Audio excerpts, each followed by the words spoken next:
Okay, so before I start, I just want to, I caught the end of that last discussion. I thought it was really interesting. By the end of this one, I will show you a QR code and some text, and that will be a uninterruptible, anonymous offer to exchange two assets, and it's just data. So regulate that, right? Freedom of speech in the United States implies that I can place this information wherever I want, and it's protected. But let's get started. So my name is Andrew Stone. I've been a Bitcoiner since early 2012.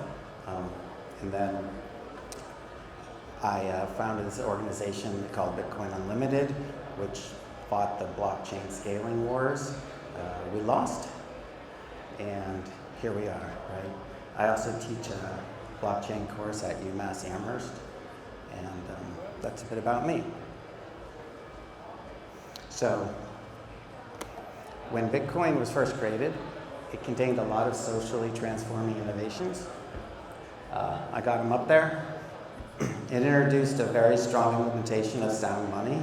It allowed individuals to regain control over their wealth, created a public, unalterable global record, allowed individuals to easily and directly transact worldwide, and introduced contracts that are enforced not by laws and social systems, but automatically by the blockchain itself. Kind of like what you guys know about Ethereum, right? But actually, the beginnings of that were in Bitcoin.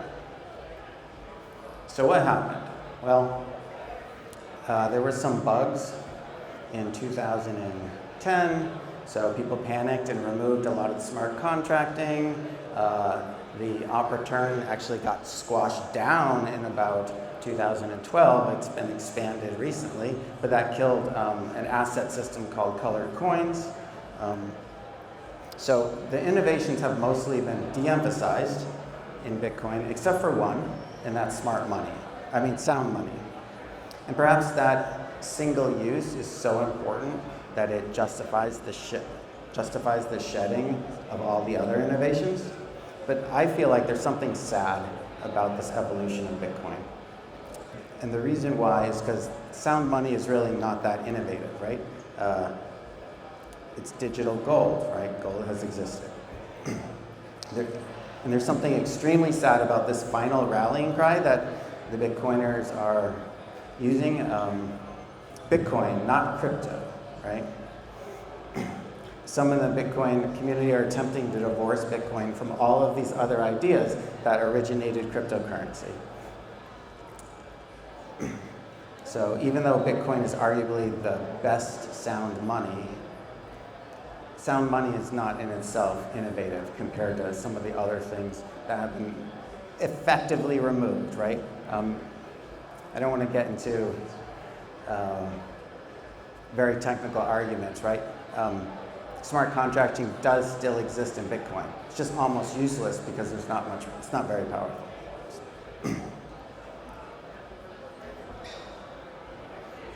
Okay, well, perhaps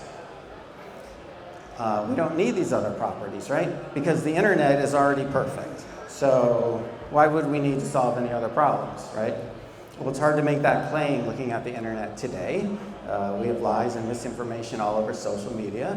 And as advertisements compete with other advertisements, I just grabbed some of these screenshots last night, right? So there's just this fruitless attempt to make advertising dollars pay for almost the entire information economy. And I said almost because, of course, there's a new way that websites gain revenue, and that is to take as much information, personal information, as they possibly can from you and sell it to, 600 of their close partners, right? So even if you want to pay, it's hard. I want to pay for an article, but instead I get to sign up for $1 a week deducted from my account, right? So $50. And of course, I have a headline that just happened about Amazon's dark pattern sign up, right? Like there's something fundamentally wrong with the ability of a business to pull money from your bank account periodically, and then you have to contact that business to prevent that from happening, as opposed to you could just stop that payment in your bank account. Okay, and just as a personal statement too, Amazon that did that to me, where's my money, right? So someone sued someone, $2.5 billion was sent, where's my money from that? Okay, also, don't be this guy. You know, I think it's a little fuzzy, so you can't see. Let me explain. Literally just a month ago, someone posted on Twitter and said, oh my God, I posted something on GitHub, like I complained about a PR, and GitHub decided to shut off my account. And I'm using my account as a single sign-on with 10 or 15 other developer accounts. So my entire online identity as a developer over the last 10 years is logged, right? Is gone. All my work gone. All my other connections, right? Single sign-on, all of my other, Stack Exchange and everything, gone. So what did that person do wrong? Well, they delegated their identity to a centralized third party who also, is a business. So if the business wants to find the shortest and most efficient path to a solution, which is to possibly halt someone's account, right? At least if it was a governmentally issued identity, you could actually complain and go in front of a judge, right? There's no judge in your GitHub identity. Okay.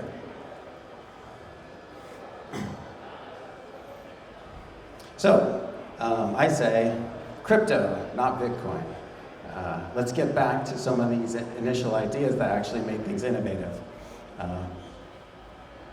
Blockchain is fundamentally a language of identity, possession, and exchange. We've lost that when we make ETFs out of these assets and only focus on Bitcoin as sound money. Some examples, some little teasers. Well, I've put two web pages over on the right. This is obviously, prototype and simple stuff. You can access it on the web today, but, it's just work that we've done. You want to log in, you take your phone, you point it at a QR code, and you click scan, login. Right? That's it. And your password is never sent over the internet. It's not even sent to the browser, right? This is using a challenge authentication scheme. And so even if like a hacker was to insert fake code into the browser's JavaScript to steal your password as you typed it in, wouldn't work with this scheme. And this means that your identity, the login that you use to these accounts, is tied to a crypto wallet.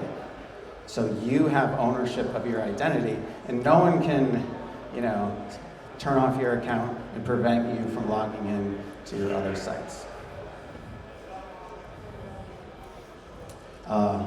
Hey, why don't we actually have small payments, right? And I think that Coinbase is doing something interesting here too with the X402 protocol, right? And here's another way. Scan that QR code and deposit, $1 into this account, and that'll give you a gigabyte month of storage. Done, right? Done. Like, no email verifications, no nothing. You want storage? Scan that QR code, here's some storage. Finally, and this is what I was talking about in the beginning, that QR code there is an atomic offer to transact, to exchange an asset for